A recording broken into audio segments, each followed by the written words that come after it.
Halo, nama saya Sana Paulina Tonrate, NIM 4312-2071, mahasiswa program studi ilmu komunikasi.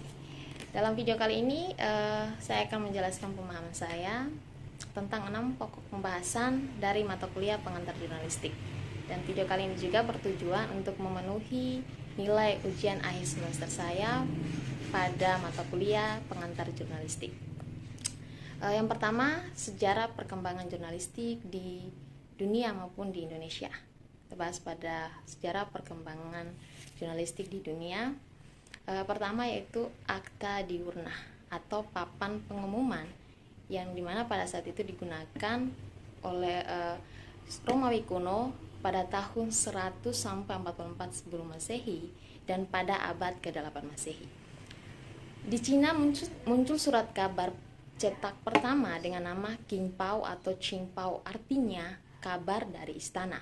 Dan pada tahun 1351 Masehi, Kaisar Guangzhou mengedarkan surat kabar secara teratur seminggu sekali. Dan pada tahun 1450, penyebaran informasi tertulis maju sangat pesat sejak ditemukannya mesin cetak pertama oleh Johann Gutenberg. Dan koran cetakan yang berbentuk seperti sekarang ini muncul pertama kali pada tahun 1457 di Jerman.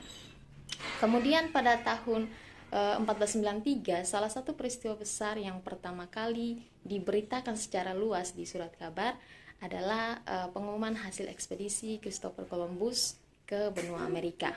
Kemudian pada tahun 1665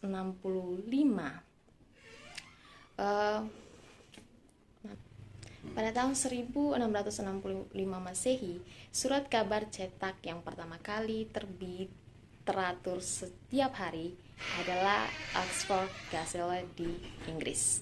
Dan pada tahun 1800-an ditandai dengan istilah yellow journalist atau jurnalis kuning, yang dimana pada saat itu menjadi sebuah topik pembahasan antara dua koran besar di New York.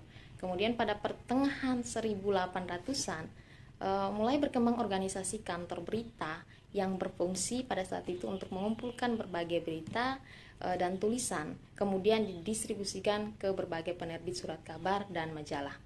Kemudian sejarah perkembangan jurnalistik di Indonesia. Ada tiga. Yang pertama, jurnalistik kolonial adalah jurnalistik yang dibangun oleh Belanda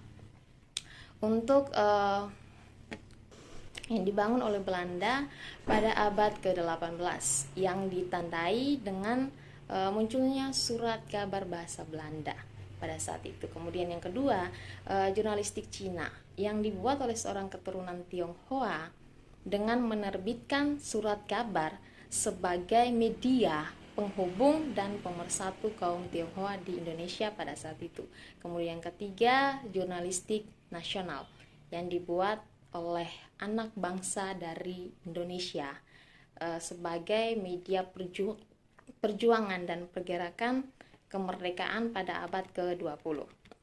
Kemudian yang kedua, perbedaan pers dan jurnalistik. Sebenarnya jurnalistik adalah sebuah aktivitas atau keterampilan mengumpul, menulis, menyunting, dan menyajikan berita di media massa. Sedangkan pers adalah lembaga atau organisasi penerbitan media untuk publikasi karya jurnalistik. Jadi pers dan jurnalistik merupakan dua hal yang saling berkaitan, namun mereka memiliki pengertian yang berbeda, di mana jurnalistik merupakan bentuk kerja atau hasil kerja jurnalis, sedangkan pers merupakan media yang digunakan para jurnalis untuk menyampaikan hasil kerja jurnalistiknya. Jadi jurnalistik merupakan dua hal yang saling berkaitan namun memiliki pengertian yang berbeda, di mana jurnalistik merupakan sebuah proses atau sebuah aktivitas maupun keterampilan yang dimiliki oleh seseorang, sedangkan media adalah sebuah sarana untuk menjembatani kegiatan jurnalistik tersebut. Sementara pers adalah lembaga yang menaungi kegiatan jurnalistik. Contohnya seperti pers merupakan tubuh, sedangkan jurnalistik merupakan roh. Jadi pers tidak dapat bertumbuh dan berkembang tanpa adanya proses atau kegiatan jurnalistik. Sebaliknya, jurnalistik juga tidak dapat berjalan tanpa adanya pers yang mewadahi kegiatan jurnalistik tersebut. Kemudian yang ketiga, kekurangan dan kelebihan dari media cetak dan media elektronik. Kekurangan dari media cetak yaitu dia tidak memiliki ruang lingkup secara luas sehingga tidak dapat dijangkau. Kemudian dari segi waktu, media cetak itu lambat, hanya berupa tulisan dan hanya memberikan visual berupa gambar-gambar. Kemudian kelebihan dari media cetak itu biasanya relatif tidak mahal, kemudian bisa dinikmati lebih lama, repeatable, atau dapat kita baca berkali-kali, tergantung dari cara kita menyimpannya. Kemudian dia mampu menjelaskan hal-hal yang bersifat kompleks atau rigid. Kemudian kelebihan media elektronik, kalau kita lihat dari segi waktu, media elektronik tergolong cepat dalam hal menyebarkan berita ke masyarakat. Kemudian media elektronik itu sendiri mempunyai audio visual yang dimana memudahkan kita para audiens untuk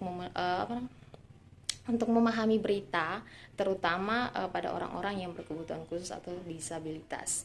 Kemudian kekurangan dari media elektronik itu tidak ada pengulangan, artinya media ini tidak dapat mengulang apa yang sudah ditayangkan. Kemudian waktunya terbatas dan hanya dinikmati sebentar saja. Artinya pesan yang disampaikan lewat media elektronik akan berlalu dengan begitu cepat. Kemudian yang keempat, mengapa unsur dan nilai berita penting untuk digunakan dalam pembuatan berita di media massa. Unsur berita yang dipublikasikan harus terstruktur dengan baik, benar, dan tepat, sehingga data yang diperoleh juga banyak, sehingga ketika masyarakat membaca berita tersebut, mereka tidak menilai berita tersebut dari sudut pandang yang berbeda dan tidak menimbulkan pertanyaan. Kemudian nilai berita merupakan acuan yang digunakan oleh para jurnalis untuk memutuskan fakta yang pantas dijadikan berita dan memilih berita mana yang lebih baik, karena tidak semua peristiwa layak untuk dihadirkan dalam berita. Sebuah berita itu layak dihadirkan melalui halaman media massa jika berita tersebut memenuhi unsur nilai berita. Kemudian yang kelima, jika Anda adalah seorang jurnalis, Anda ingin bekerja di media apa dan mengapa? Alasan saya masuk jurusan ilmu komunikasi dan akan memilih konsentrasi jurnalistik karena cita-cita saya adalah menjadi seorang jurnalis. Menurut saya menjadi seorang jurnalis adalah pekerjaan yang cukup menantang tapi menyenangkan, dan saya ingin bekerja di media elektronik. Sebuah berita itu layak dihadirkan melalui halaman media massa jika berita tersebut memenuhi unsur nilai berita. Kemudian yang kelima, jika Anda adalah seorang jurnalis, Anda ingin bekerja di media apa dan mengapa? Alasan saya masuk jurusan ilmu komunikasi dan akan memilih konsentrasi jurnalistik karena cita-cita saya adalah menjadi seorang jurnalis.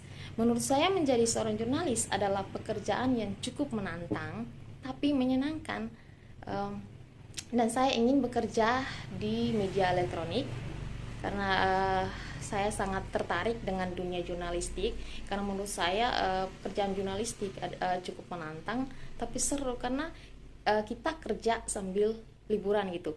Ada contohnya seperti ketika kita ditugasi untuk wawancara atau survei ke sebuah desa yang belum pernah kita ke sana. Kemudian kita ke sana tentu kita ketemu dengan orang banyak, kita bisa membangun relasi dan sebagainya. Kemudian yang keenam, apakah manfaat mempelajari pengantar jurnalistik bagi mahasiswa ilmu komunikasi?